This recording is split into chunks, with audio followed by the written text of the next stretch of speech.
I've been a journalist for about 25 years, and I was educated to lie, to betray, and not to tell the truth to the public.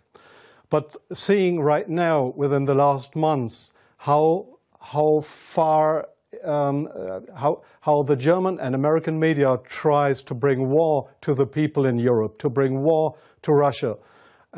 This is a point of no return, and I'm going to stand up and say it is not right what I have done in the past, to manipulate people, to make propaganda against Russia, and it is not right what my colleagues do and have done in the past, because they are bribed to betray the people, not only in Germany, all over Europe. The reason writing this book was that I am very fearful of a new war in Europe, and I don't like to have this situation again, because war is never coming from itself. There is always people behind it to push for war. And this is not only politicians, this is journalists too. And I just have written in the book how we have betrayed in the past our readers just to push for war, and because I don't want this anymore. I'm fed up with this propaganda. We live in a banana republic and not in a democratic country where we have press freedom, where we have human rights. If you see the German media, especially my colleagues who day by day write against the Russians, who are in transatlantic organizations and who are supported by the United States to do so, well, people like me, I became an honorary citizen of the state of Oklahoma in the United States. Just why? Just because I write pro-American. I wrote pro-American. I was supported by the Central Intelligence Agency, by the CIA. Why? Because I should be pro-American. I'm fed up with it. I don't want to do it anymore. And so I've just written a book not to earn money. No, it will cause a lot of trouble for me, just to give the people in this country, in Germany, in Europe, and all over the world, just to give them a glimpse of a view what goes up behind the closed doors. Yes, there is many examples for that. If we go just back to history, if you go into the year 1988, if you go to your archives, you will find in March 1988 that there was in Iraq, the Kurdish people have been gassed with poisoned gas. That is known all over the world. But in July 1988, they sent me to a town called Zubaydat, that is on the Iraqi-Iranian border.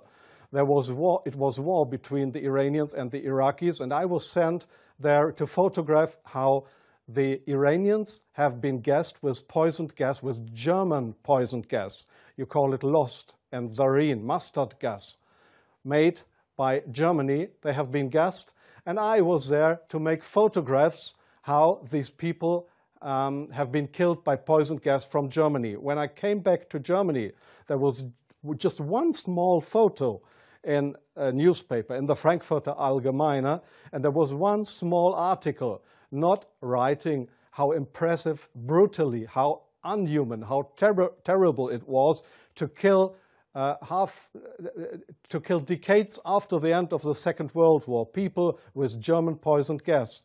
So this was a situation I feel misused for having been there, and just to give a documentary what has been done, but not being allowed to cry out to the world what we have done behind closed doors. Up to today, it's not well known in the public that with German public gas, there have been hundreds or thousands of people gassed in this city of Zubaydat. Now, you ask, what have I done for intelligence agencies? So, please see, most of the journalists you see in foreign countries, they claim to be journalists, and they might be journalists, European or American journalists, but many of them, like me in the past, are so-called non-official cover. That's what the Americans call that. I have been a non-official cover. Non-official cover means what? It means you too work for an intelligence agency. You help them if they want you to help them, but they will never, when you are locked, or when they find out that you are not only a journalist but a spy too, they will never say, "Oh, this was one of our guys." They will not know you. That means non-official cover. So I have helped them in several situations, and I feel ashamed for that too now. Like I feel ashamed that I have worked for a very recommended newspaper like the Frankfurter Allgemeine, because I was bribed by billionaires, I was bribed by the Americans not to report exactly the truth, but I just imagined in my car while I was driving to this interview, I just tried to work out in my brain what would have happened if I would have written a pro-Russian article in the Frankfurter Allgemeine. Well, I don't know what would have happened, but we were all educated to write pro-European, pro-American, but please, not pro-Russian.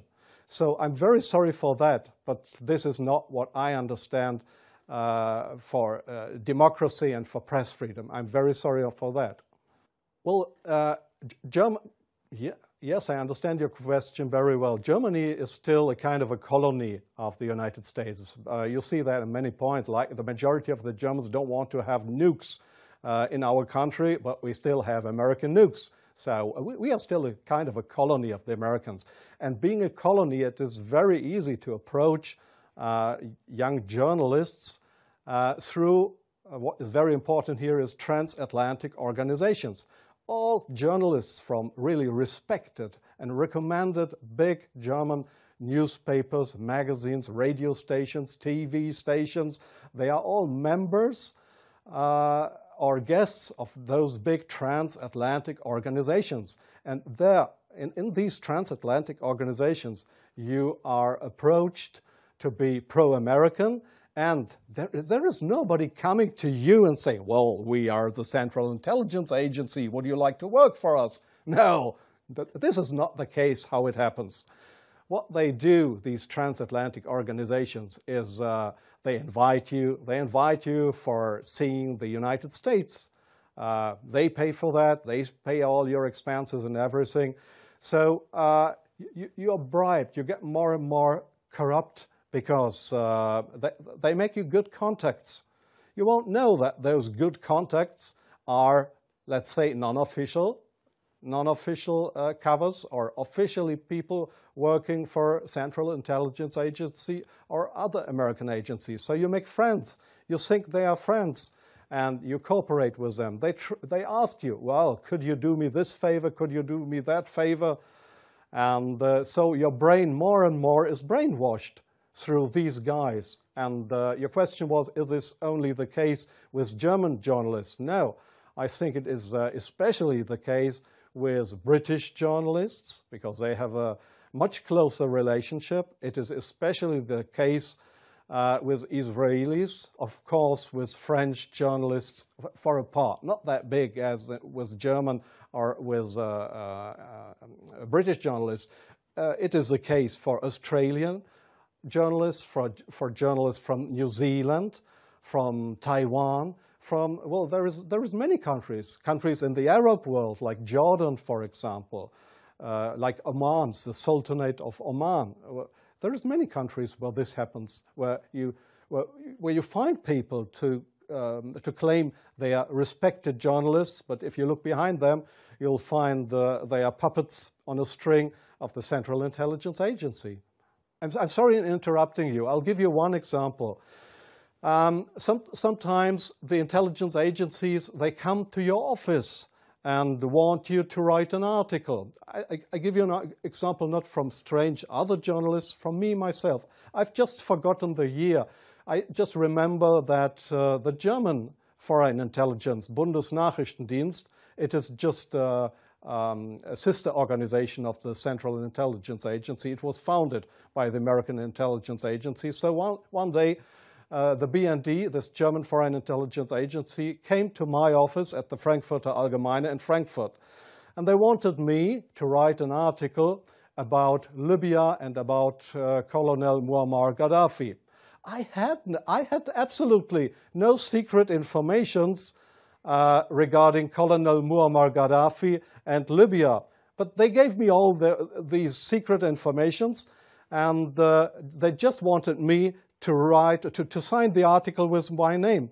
I did that, but it was an article that was published in the Frankfurter Allgemeine that originally came from the Bundesnachrichtendienst, from the German Foreign Intelligence Agency. So do you really think that this is journalism, intelligence agencies writing articles? Oh yes, that article, I have reprinted it partly in my book. That article was how Libya and Colonel Muammar Gaddafi, how he secretly tried to build a poison gas factory, I think in Rabta was the name, yeah.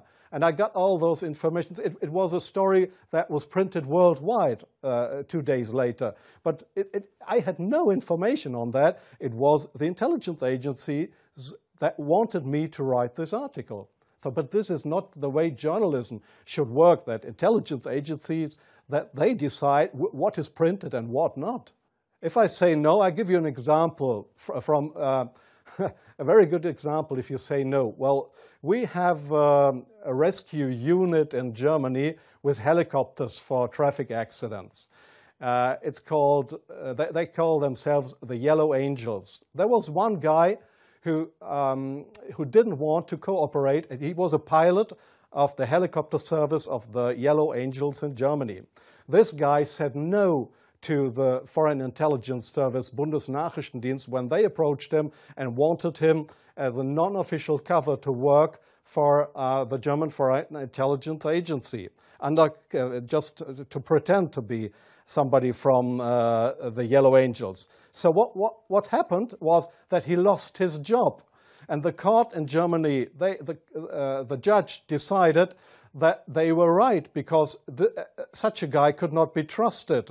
He was kicked off his job because he didn't cooperate with the Foreign Intelligence Service. So I knew what would happen if I would not cooperate with intelligence services. Well, I have had, let me say, 6 times my house was house searched because I was accused by the public prosecutor, the German public prosecutor. I was accused of leaking secrets of states. 6 times house searched. Well, they hoped that I wouldn't do that ever again. But I think it's worse that the truth will come out one day. The truth won't die. And I don't mind what will happen. I've had 3 heart attacks. I have no children. So if they want to bring me to court or to prison, so it's worse for the truth.